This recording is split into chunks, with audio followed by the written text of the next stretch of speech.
Hello and welcome to Synchronicity, talk radio for your mind, body, and soul. I'm your host, Marie Benard, and today we are speaking with David Essel. For 30 years, he's been considered one of the leading experts in the field of personal growth. He's a #1 best-selling author of 9 books, a TV and radio host, a master business, relationship, and success coach, inspirational speaker, addiction recovery coach, and an all-faiths minister. And he is here today to talk about his latest book, Positive Thinking Will Never Change Your Life, but This Book Will. The Myth of Positive Thinking, the Reality of Success. Welcome to the show, David. Marie, I'm so glad to be with you. I know we're going to have an absolute blast. Awesome. Well, you are going to take us through our moment of intention, so I'll leave that in your hands. I'd love that. In this moment, everything exists. Nothing in the past exists. Nothing in the future exists. This moment is what we have. This is the perfect time to be grounded, to be hopeful, to be forgiving, to be compassionate. And those 3 words, forgiving, hopeful, and compassionate, I want you to direct towards yourself. Hopeful for the best to come, forgiving for the errors that we've made, and compassionate along the path. May you be blessed in all you do. Thank you so much for that, David. That was beautiful. Now, that sounded an awful lot like positive thinking, though. Yes. And you know what, Marie? It's so great that you said that, because in the book, we say that even though I wrote a book challenging the ridiculousness that, like myself included, I drank the Kool-Aid, Marie. I drank it. I drank it for years, that whatever you believe you can achieve, and thoughts become things, and, all of this kind of stuff. But unless it's a miracle, those statements I just made are not true. As a matter of fact, only about 20% of our major success in life will come from the way we think. Like only 20%. I'm a huge fan of positive thinking. Throughout the book, I probably say it a million times. I just don't get hung up anymore on believing that my thoughts are going to create anything unless it's a miracle. So if someone says, they buy into the power of affirmations and vision boards and visualization as the key steps to success, I say that's why we wrote the book. For every person that has lost hope because they've followed the teachings of all these gurus and well-meaning individuals saying that, if you imagine a red bike on your porch, it's going to appear. If you imagine yourself driving a sports car, you're going to have one. If you imagine checks coming in the mail, they're going to. But the reality, Marie, is that unless it's a miracle, that stuff doesn't happen to anyone. And even the people that I've interviewed that I write about in the book, like Dr. Joe Vitale from The Secret. Are you familiar with Dr. Joe? I am. Yeah, he was homeless at one point. Yeah, he's awesome. Like, he rocks. And I write the story in the book, just because I want people to understand that while I'm a huge fan of positive thinking, the Kool-Aid doesn't work. And I said to Dr. Joe, Dr. Joe, according to The Secret, you were homeless. You did some kind of visualization, imagination, affirming stuff, and you became a millionaire. Like, tell me what you thought, did, and said, because I want that ease. And he started laughing, Marie. And he goes, well, he said they left out a little bit of the information along the way. I said, oh, good. That's why I've got you on the show, my brother. Tell us what they left out. And he said, well, before I was featured in The Secret, David, I was already a multimillionaire. And I was homeless. But how I got from homelessness to a millionaire was working 7 days a week, 14 hours a day for years. Wow. And he said, I did. He goes, when I was homeless, I did imagine checks coming in the mail, and I was affirming everything. But the real truth, if you want to know the truth that wasn't in the book, is that that's what the truth was, is that I worked really hard. And Marie, that's the reality of life. I mean, now I'm all for miracles, and I've had miracles happen to myself, and I write about one of them in my book, but they're very rare at the level. If you go on social media today, and you don't have to scroll very far, Facebook, Instagram, anywhere else, and you'll see someone posting, the universe is conspiring to meet your needs. Put your thoughts out there, and it must respond in kind.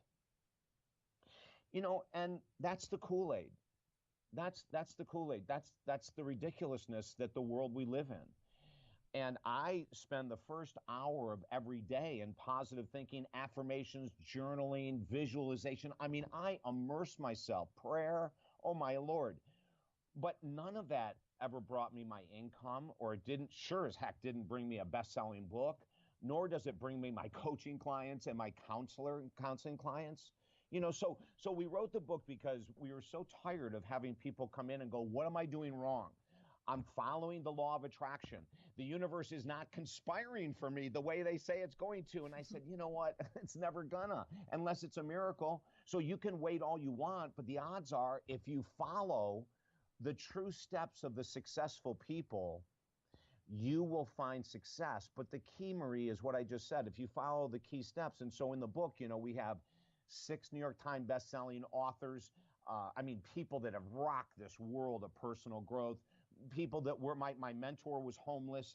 He became, like Joe Vitale, a multi-trillionaire. And we have them tell their stories about how they used to drink the positive thinking Kool-Aid. They stopped drinking it.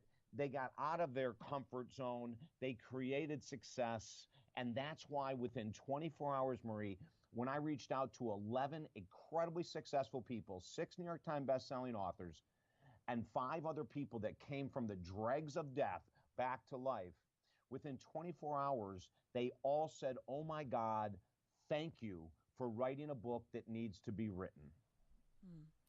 Well, David, you did say that about 20% of of people's success does come from their mindset and the way that they're thinking. But what I feel like is the secret came out and people started believing this. And I drank the Kool-Aid too, because this is what I wanted to hear. I wanted to hear if I don't have to work hard for what I need. Because the fact is, most of us are freaking exhausted. And lazy. Yeah.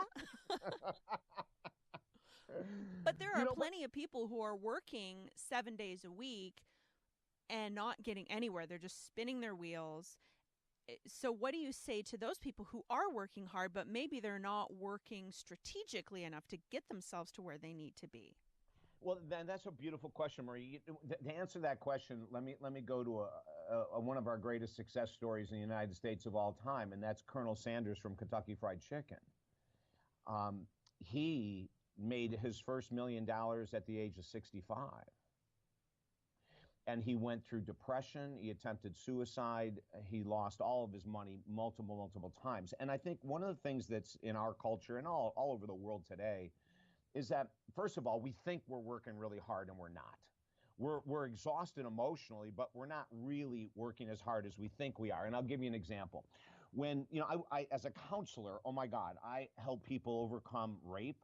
I help people bounce back from bankruptcies. I help people lose 130, 150 pounds in a year. I mean, we do everything possible. But when I work with entrepreneurs, real estate agents, network marketers, counselors, coaches, to help them build their business, one of the things I do, Marie, is I give them an exercise that is a time recall diary. And what they have to do is every 15 minutes, they write down what they've been doing in the last 15 minutes. And for a couple of weeks of doing it, it's time consuming, but it's not that time consuming. But do you know, on average, I'll just talk about my real estate clients. The average real estate client is working, that's the big term, is working 4 hours a day, but they're busy 10 hours a day. Okay, what does that mean? Well, like when we talk about working, if you're an entrepreneur, working means promotion, networking, marketing, asking for the sale. That's what work is. But what we have these people that are taking online courses during the day. We have people on social media during the day. They're bringing their dry cleaner in. They're going grocery shopping, for God's sake. They're picking their kids up and they're driving their kids all over for 3 hours, but they're including that in their workday. But the actual work being done out of their 10 hours that they say they're working is only 4 hours. So we've really got to, and the only way that any of your listeners will understand truly the fact that what I'm saying is by doing a recall sheet. You can't do it with your memory. Your memory sucks. It's going to tell you that you worked really hard because you are tired. But just because you're tired at the end of the day doesn't mean that you are doing the priority tasks that need to be done. In our book, Positive Thinking Will Never Change Your Life, I highlight the story of a friend of mine, Ray Higdon, as a great example. Ray, when he contacted me around 2008, when in the United States, the real estate market crashed. And he had all of his money wrapped up in real estate, lost every penny, lost his house to foreclosure. He was a single dad with 2 kids. And he came to me and he said, David, I don't know what I'm going to do. I need to talk to you. I don't have any money to pay you for a session. I just need to sit and talk. And so at the end of the hour, I looked at him and I said, Ray, you've got a lot of passion. You're really good at everything you do. You're in a tough spot. Find something to sell. Work harder than you've ever worked, and you will become so incredibly financially sound, you won't believe it. So he left the office, and this was still when The Secret and the Law of Attraction were at their all-time high. He went home and tried something for a couple days, and then he pulls out the book, and he starts creating these vision boards all over the house that he was about to lose. 60 days later, he's in worse shape than even when I met with him. And then he decided, a friend of his said, you're so good at sales, try network marketing. Now, I'm going to fast forward the story. He got a tip that said, make 20 calls a day for rejections. Don't stop until you get 20 no's. And after you get 20 no's, just for the heck of it, make a few more calls. Within a year, he was making $50,000 a month. Wow. That's $600,000 a year. And now he's making triple that. And we look at, his perception of work never came into the scale of effort until he had a specific number of prospecting calls to make per day. And once he did what he didn't want to do, Marie, the world opened up to him. But if you heard what I said, it was still a year of doing 20 rejections a day before he made the big breakthrough. So that's work. That's effort. When I help people with weight loss, and when we're talking weight loss, people will come in and some of them aren't exercising, and some are exercising 3 days a week, and some are exercising 7 days a week. And when I ask them to do a dietary recall, everything that we do in the world of counseling and coaching has to be done on paper. And I ask them to bring in their dietary recall. I mean, you would be shocked. They're saying they want to lose weight. They think that they're serious about it, but when you look at what they eat, and about, if you talk to a bodybuilder, bodybuilders will tell you 80% of the success they have on stage is due to their diet. It's, they have to work really hard in the gym, but the real key is the diet. And so we've got this world of instant gratification. So people go home and they don't pay attention to what they're eating between 6 at night and 11 at night. They'll grab fast food during the day. Like when we think this is the whole point of this, Maria, is when we think we're really working hard, most of us aren't. Like, that's just the bottom line. We're not working as hard as we think. Are we exhausted at the end of the day? Yeah. But just because you're tired doesn't mean you're doing the effective work that needs to be done. So, David, it sounds like what you're saying is that even though many of us, probably most of us, are doing things and staying busy for much of the day, probably more of the day than is even healthy, we're choosing the things that are momentary, fleeting distraction or things that we want to do rather than the things that are actually going to get us where we want to go. Perfectly put, Marie. In 1986, when I met my mentor, Joe Cerulli, who was homeless and then became a multi-trillionaire. And he became a multi-trillionaire in a business that people say you could never make money. And he did it in a tiny city in the center of Florida with very little population. And his biggest competitor was University of Florida, the college. He made his millions upon millions of dollars in the health club industry. And he told me in 1986, and he was already a millionaire by then, he had said to me, David, when you do your list for the day, your to-do list for the next day, put the top 5 things you don't want to do as number 1 through 5. And don't go to 6 until you do what you don't want to do first. And Marie, we say that throughout the book a billion times. The difference, I did a Facebook Live about an hour ago on what's the difference between super successful people and you and me. And the difference is they're willing to do what they don't want to do every day until they create success. That's the difference between successful people and people who are struggling. Okay, but you just said the difference between successful people and you and I, but you are pretty successful. Oh God, yes. But yeah, but I'm very humble, and I don't normally talk about the level of success that I've achieved. But I really believe that I'm like everyone else. I have to struggle and do the things I don't want to do. I mean, God, if I looked at my schedule today, this morning there were 3 things, Marie, I wanted to put off until this afternoon so badly. And then every day I reflect on the same thing. What don't I want to do? Let's get it done now. Let's get it done now. There's a new book out, and I forget the title. It's something about 5-second rule. Have you heard of that? Isn't that dropping food on the floor? Yes, there you go, right there.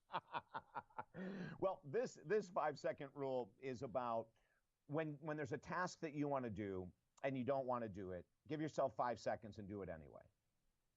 It's like, so sit in your misery for 5 seconds. I don't want to do it. I don't want to do it. I don't want to do it. Okay, I'll do it. If we could get that into our mindset. Now, there's good news here, because so far it sounds like I'm probably your parents talking to you or your grandfather or someone, But there's great news. And I can tell you as a former alcoholic and drug addict that this is really good news. In the beginning, any major goal is a pain in our butt. Losing weight, getting sober, making a lot of money, finding deep love, saving a relationship that's beaten to death. And I've got a great story in my book about overcoming an affair, a couple I worked with that overcame the affair.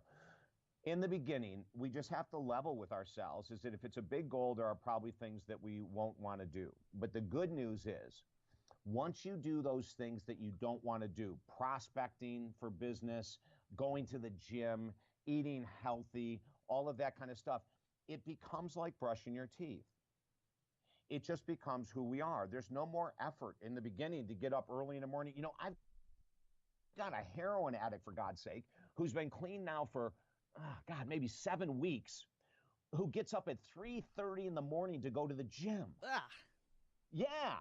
Now, you want to talk about someone who's serious about becoming successful in life? I'm not saying that everyone has to get up at 3:30 to go to the gym, but that was the only time he could do it. So he goes to bed at 8 o'clock at night. He gets up at 3:30. He goes to the gym. He gets everything he needs. He meditates, he prays, he juices, and then he goes to work. Like now, when he first started it, he looked at me and we were trying to figure out when he needed to get to the gym. And when 3:30 came up, I even got nervous. I'm going, oh my God, I'm glad that's you, not me, my brother. But, now it's been a number of weeks and he doesn't think anything of it. And that's what I want people to know, is that the new Kool-Aid. As a matter of fact, I was on a radio show last week and the woman said, you're still drinking Kool-Aid, David, but yours is organic now. And I said, you're right. Well, David, there's a few things that I want to ask you. The first you mentioned is that there were, I think you said 3 things just today that you didn't want to do. And I don't want to get in too much into your personal life, but if you're comfortable sharing any of those, what are some of the things that you didn't want to do this morning? Well, the very first thing is I got up and I didn't sleep really well last night for whatever reason. It happens from time to time. And I surely didn't want, in this fuzzy state, I didn't feel like meditating and I didn't feel like journaling at all. And yet, Marie, I know that my day starts off in the most incredible way when I meditate and I journal. So even though I didn't want to meditate, I did. And even though I didn't want to journal, I did. And those 2 things right there, 30 minutes later, I'm sitting, oh my God, thank you for taking the time to do it. Thank you for talking yourself out of trying to get away with it without doing it. And so that was the first 2 things. And then the third thing is we're giving away today one of our #1 best-selling books, the Kindle version. We do that from time to time. And I had a huge workload helping a couple of my assistants to get everything ready to get this thing rocking. And honestly, part of it is because I didn't sleep all that great. I really didn't want to do this detailed work that I hate. Like I don't mind like rewriting scripts for an email blast and that kind of stuff. But, starting off when I wasn't always in that great of a mood this morning and having to really write a well thought out, an email blast that made sense, which usually helps. And I go, you know what? I think I'll wait till the afternoon when I feel better doing it. And I said, no, I've got to do it right now. So those are the three things that I was trying to talk myself out of today. And Marie, for some people, those three things could have been this morning. They were supposed to go to the gym and they didn't. They said they weren't going to stop and get fast food breakfast, but they did. It's like those are the kind of small things that when we let ourselves off the hook on a daily basis, we lose discipline. And here's the key. This is the kicker, is that when we're lacking discipline, we are also lacking self-confidence and self-esteem or self-love. Because discipline gives us self-confidence, and discipline proves we love ourselves. So we got to remember that these things I'm talking about, I'm not trying to be some sergeant in the military. I'm going, this is the stuff that all of the successful people do. The late Wayne Dyer was a friend of mine, and I dedicated this new book, believe it or not, Positive Thinking Will Never Change Your Life. I dedicated it to Wayne, and he had passed, and I decided because he had such a huge impact on my life. And he was one of those people that would tell me, start getting up at 4 a.m. David, there's magic in the 4 a.m. hour. And so, there's all kinds of spiritual teachers that will tell you that. Now, I have not mastered that yet. I don't really know if I ever will, but I'm assuming because of some of the other things that I've been able to master that were very, very difficult, I'm assuming that, at some point in my life, I'll probably go down that road, because if all these people are saying there's huge benefits to it, there just might be. Well, David, thank you for that. And so I should put it out there again. We are speaking with David Essel. He is the author of Positive Thinking Will Never Change Your Life, but this book will. The myth of positive thinking and the reality of success. David, you're talking about discipline and getting up early in the morning, and there's a few different paths I'm thinking of taking with this. The first is we're talking about doing things in our working lives that will make us more successful, yet you're talking about these having discipline in getting up and meditating and going to the gym, which some of those things are the things that people like your real estate clients they're doing, but they're counting that as part of their workday. So where's the balance there? Well, if we look at, I don't really think, if people work 8 hours a day, and it's a very productive 8 hours a day, Marie, I don't think you need to put more than 8 hours in. But the key is, how productive are you? Are you, like I said earlier, are you doing the tasks that you don't want to do? Are you doing them first thing in the morning? When you're a prospect, when you own your own business and you have to create your own income, and you know that it's up to you to bring in that money, but you delay making the prospecting calls, you delay going to the networking events, you delay doing what needs to get done, we're shooting ourselves in the foot. So I think that you can live a somewhat balanced life, but I don't think it's ever going to be balanced. Oh my God, Gloria Steinem, at a lecture one day, she gave this greatest answer. At the end of this long lecture that was really, really awesome, a woman raised her hand and said, "Is it possible to have it all?" And Gloria walked up to the microphone. She goes, "Be more specific." And the woman goes, "Okay, is it possible to have a great loving relationship and the money that you desire and the body that you want?" And she went on and on and on. And there was this real long pause. And Marie, you could see half of the room who are the type A's were on the edge of their seat. They're going, "Yeah, come on, tell us. And the other half are sitting back, the type B's, C's, D's, and F's, and they're going, "Oh my God, what's she going to say next?" And she comes up and she says, "Yes." And she walks away from the mic, and all the type A people were jumping up and down. "Yes, it's possible. Yes, it's possible," and everyone else is going, "Oh my God, I'm so far behind the 8 ball, I'll never get there." And then she walks back up to the mic and she said, "But this is really crucial to understand. You'll never have it all at the same time. There will be years when your body will rock. There will be years when your money will rock. There will be years when your love relationship will rock. But if you think that you're going to lead this perfectly balanced life your whole life, that'll probably never happen. And I think that's just realistic. And I think when people say, I want to live a balanced life, do you know Harv Eker, Secrets of the Millionaire Mind? Absolutely. Okay. So when the book came out, I had Harv on my radio show, and on the show, I kept putting him on the hot seat, Marie. I was going, hey, Harv, I want to hire you as my coach. And he'd go, David, we'll talk about it off the air. And so I'd ask a question. I go, hey, Harv, what do you think about being my coach? He kept saying, David, we'll talk about it. So finally, he relented. He goes, oh, my God, you're not going to let up. Yes, I'll coach you. I said, awesome. So we got off of the call, and we were talking, and we set up the time for the session. And when we got to that day, and he and I are working, he's asking me all these questions. What are my financial goals, and how close am I to them, and everything else? And at the end of it, he goes, you have to be willing, David, for this big of a goal financially, to do whatever it takes for as long as it takes. You have to be willing to do that.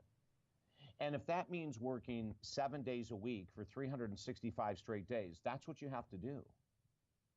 And Marie, that's the truth in life. When people scream about how they want to live a balanced life, I don't think balance is possible. I think Harv just exposed it. I think Gloria Steinem exposed it.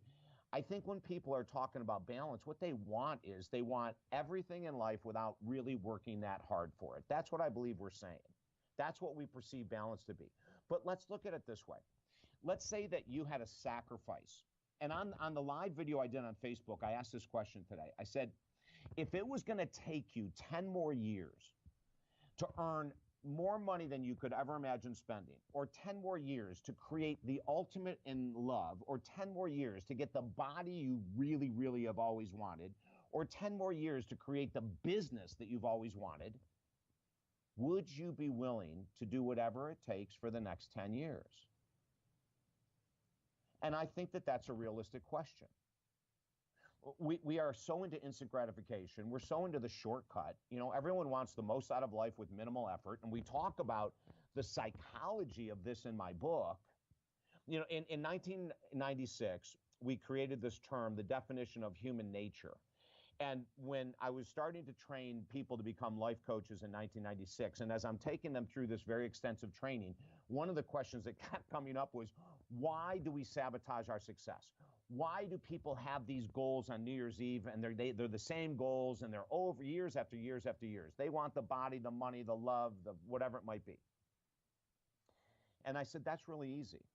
The answer is it's in our own human nature, which the definition we put together then that we still use in our courses today is human nature is our desire to get the most out of life with minimal effort. That's what our desire is. That's why lottery tickets sell, infomercial tickets sell. I mean, infomercial products, to the thinner thighs in 30 days type of nonsense. And that's what The Secret and the Law of Attraction prey upon. That's what they're based on. They're great marketing tools. Oh my God, I think they're entertaining. I think they're lovely, but they're marketing tools. And if someone says, oh, but wait a minute, I created a vision board and I made $1 million because I had that million on there, I'd say, well, if you didn't really work your butt off to earn that $1 million, then that's just called a miracle. But, in 27 years of hosting a show and interviewing Deepak and Susie Orman, the great financial guru, and Harv Eker, and football stars, and Meatloaf, the singer, Kenny Loggins, the singer, Marie, in 27 years, I have never, ever, ever had one person say to me, they visualized their success. They affirmed their success. They vision boarded their success. They've all worked their butts off. Not one person. And I would think in 27 years, someone would have said to me, David, you just are not making your vision board accurately. And if you would have made it, as a matter of fact, there are still people teaching vision board classes, for God's sake. And I'm sitting here thinking, wait, someone's going to pay money in 2017 to be taught how to put pictures on a wall? Like, that's insanity. Come on.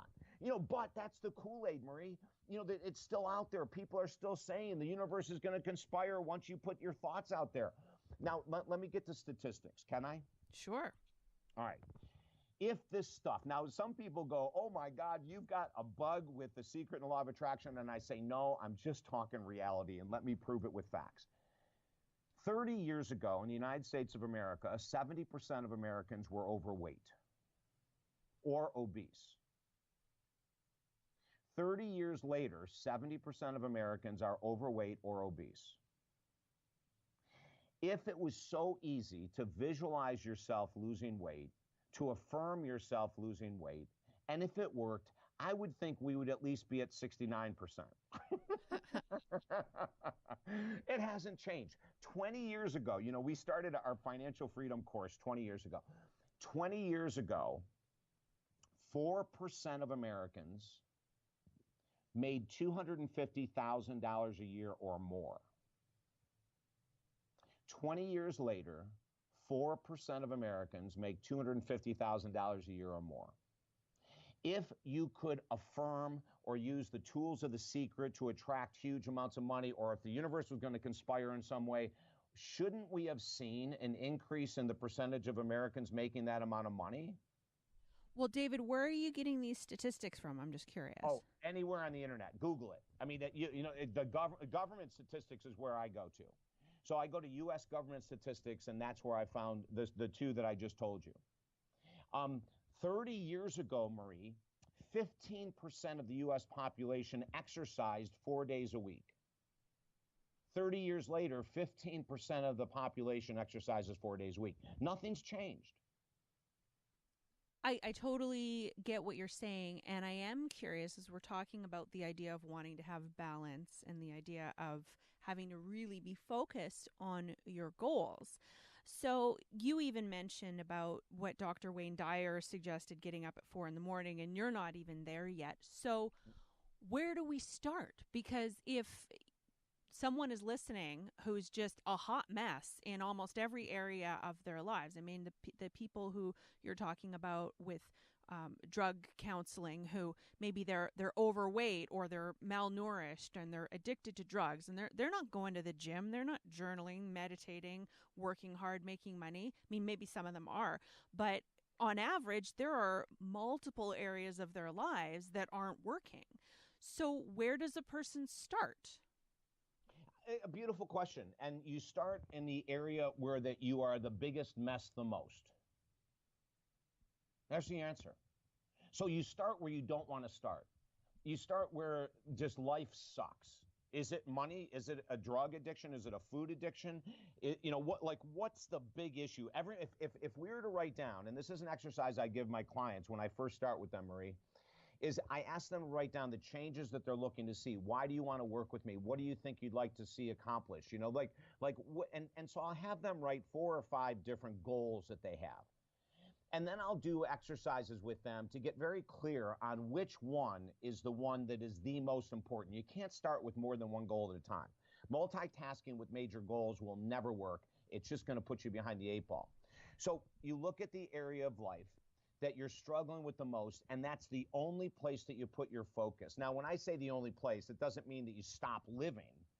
It just means that in your 1 hour a day or 2 hours a day to focus on change, you create that. In our book, Positive Thinking Will Never Change Your Life, we give a formula that we say if people were to take 1 to 2 hours a day, 6 days a week, and attack that area of life that they don't want to attack, within 12 months, which seems like a long time, but if you live to be 80 years of age, you're committing 1 year of your life, for Lord's sake.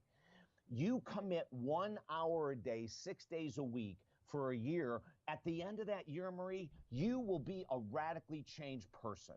Absolutely guaranteed.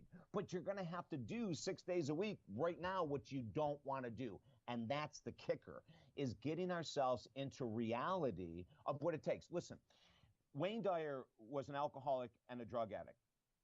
Deepak Chopra smoked 2 packs of cigarettes a day.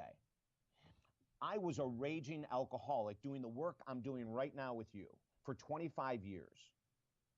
And I had a wake-up call in 1996, and I tell the complete story in my book, with a gentleman who is one of the most amazing brains that ever walked this earth. He's no longer with us in body, in spirit he is. He's the founder of Transcendental Meditation. His name is Maharishi Mahesh Yogi. And in 1 hour, I had a 1 hour interview with Maharishi to celebrate the 40th anniversary of Transcendental Meditation. He picked my radio show. It was the only media outlet, Marie, that he picked to celebrate 40 years of Transcendental Meditation. We couldn't believe it. Awesome. Like, we were so shocked. But do you know, at the end of that hour, I couldn't remember anything that he had talked about other than the fact that he was filled with joy, which was really weird, because when I interviewed Wayne or any of these other people, even Meatloaf, I could tell the complete story of Meatloaf today when he was on our show. Powerful story. And with Maharishi, all I can remember is his giggling. Like, he was so filled with joy. 3 weeks later, 1996, I'm in Orlando, Florida, speaking at a major conference. I come off the stage. I answer questions of people in line. At the very end of the line was this tiny little woman. And I get to her and I said, if there's a question, she said, hey, David, I just flew in from Fairfield, Iowa. I'm with Maharishi. He asked me to come in today to interview you for 20 minutes, and I got to fly right back. And I go, you're kidding me. Maharishi sent you? And she goes, yes. So we go and sit down for coffee. And she said, first of all, the only reason that I'm here is because he thought the interview was amazing. He would never have me flown here. But she said, here's the question Maharishi wants me to ask you. What do you remember from his interview? And Marie, I looked at her. I said, this has got to be a joke. She said, no, why? Why is it funny? I said, because I was just saying to my friends, I can't remember a thing from Maharishi. And the only thing that I could remember was his absolute joy. And she looked at me and she said, David, you may not understand this right now, but at some point in the future you will. The reason you can remember that is because you have no joy. Wow. Heavy, Marie. That was really heavy. And I looked at her, I said, what are you talking about? And she said, David, it happens to all of us. I've been with him for 36 of his 40 years. And every time I sit and listen to him with his other staff, we walk away and all of us say, wow, I can't believe he talked about X. And she said, I'll be sitting there going, he didn't talk about X, he talked about Y. And she said, so if you remember his joy, it's because that's what's lacking in your life. And I looked at her and I said, you know what? I like Maharishi. I'm not sure I like you. And I ended the interview. I was defensive. I was uncomfortable. I said, you know what? I live on the beach. I drive this kind of car. I'm this successful. I'm doing what I love. Like, that's crazy. So a couple weeks later, 1996 still, Tuesday afternoon at 2:30, I come out of a 3-day binge. And that was very normal for me back then. And I looked in the mirror and I said, you have no joy. You cannot have addictions and be filled with joy. And Marie, that was one of the biggest turning points. But here's something really interesting, going back to the power of thought. For 25 years, I woke up every morning with this affirmation that I said, beginning with the words, I am, filled with emotion, because I had been taught by the masters. And this was my affirmation. I am a child of God, happy, healthy, and sober today. And for 25 straight years, I drank every night. When I say that, it's really rare that your thoughts will create anything other than thoughts. It's not just an assumption I've made. It's not just a guess. It's not just from interviewing for 27 years of these pros. It's my own experience as well.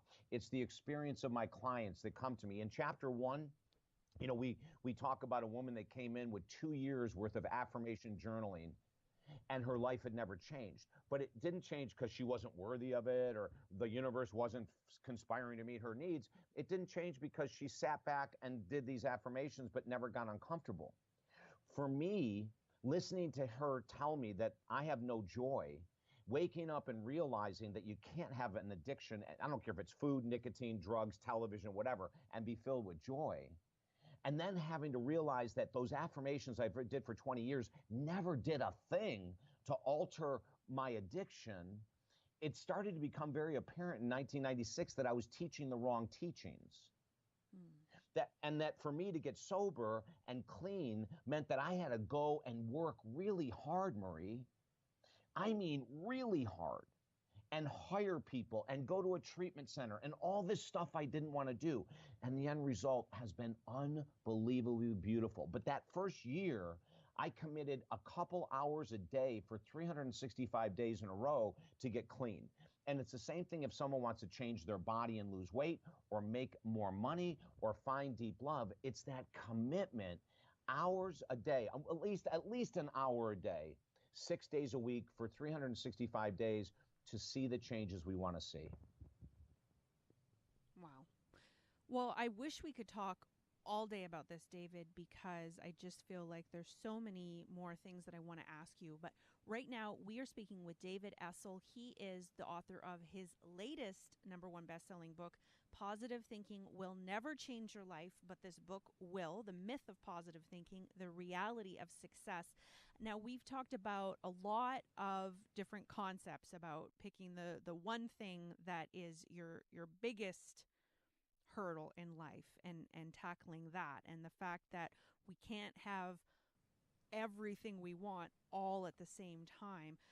But you mentioned before we started the show that you have a special program going on that's really helping people to meet their goals. So can you briefly tell us about that? Yeah, Marie, one of the things that I find is that when people come to me, their #1 challenge is usually procrastination. That's probably the biggest thing, is that they know what they want. They know they need to get sober. They know they need to lose weight. They know that they need to make more money and spend less. They know that they need to forgive their past partner for cheating on them or stealing from them or doing whatever they've done. But they continue to find ways and reasons to not do the work. So we created David Essel's Daily Video Boost. And at our website, talkdavid.com, people can look for more information. But it's an online video community, Marie, where every day people who join the community get a video sent to them very early in the morning. And it's a thought of the day, 3 to 4 minutes long, with an action step attached to it. So the goal is that we want to shatter procrastination. We want to increase our self-confidence, increase our self-esteem, which is self-love. And the only way to do that is by doing something physical in the world. Now, again, 20% of our success will come from the way we think, but 80% will become from what we do. And so this David Essel's online video community, the Daily Boost, is a way to give people that thought of the day, the step of the day, to do what they'd rather not, just for that day. And then, of course, just for the next day and the next day. And by taking that momentum, we can start to help people shift and do what they'd rather not. And then, as I mentioned earlier, Marie, one of the most beautiful things is that once you walk down that path of doing what you'd rather not do, and you do it consecutively for a number of days, it just becomes who you are. For me, being sober, going to weddings and funerals and birthday parties and New Year's Eve resolution or New Year's Eve celebrations, you can put me anywhere. And it's effortless. People could be hammered all around me. And I don't ever even think about having a drink. It's that powerful, and when we look at people that we've helped make a lot more money so that they can buy the house they've always wanted to buy, or they can create a business of service that they've always wanted to do. In the beginning, yeah, there's going to be steps you're not going to want to do. But the end result will be so worth it. And that's the message. The book, when people say, if there's one word that sums up your book, what is it? And I always say it's hope. The book was written to give people hope that, yes, you can create an amazing life, the one you don't have now, the one you've probably visualized and affirmed that you don't have. Well, this book is for the people that truly want it and are ready to go and do it. Thank you, David. Again, I wish we had more time to talk. Now, what if for the people who have been listening and they still don't know what area to focus on, what advice do you have for them? Well, one thing they can do is that we give chapter 1 of the book away for free at the website. And in chapter 1, we talk about slimming down and going after one goal. So they could get chapter 1 at talkdavid.com and see what we're talking about. But the other thing to do, what I sort of mentioned earlier, Marie, would be to write a list of the areas of life that you're challenged by, and then circle the one that is really the mess. And that can't be done in your head. I'm glad you asked that question, because it can't be done in your head. Your mind will find a way to forget which one is the most challenging. Yeah, that sounds Sounds like me. It will just find a way to loop around. And, well, no, not now. I can't do that one yet. I'll do that one down the road. When you write it on paper, it's going to be glaring.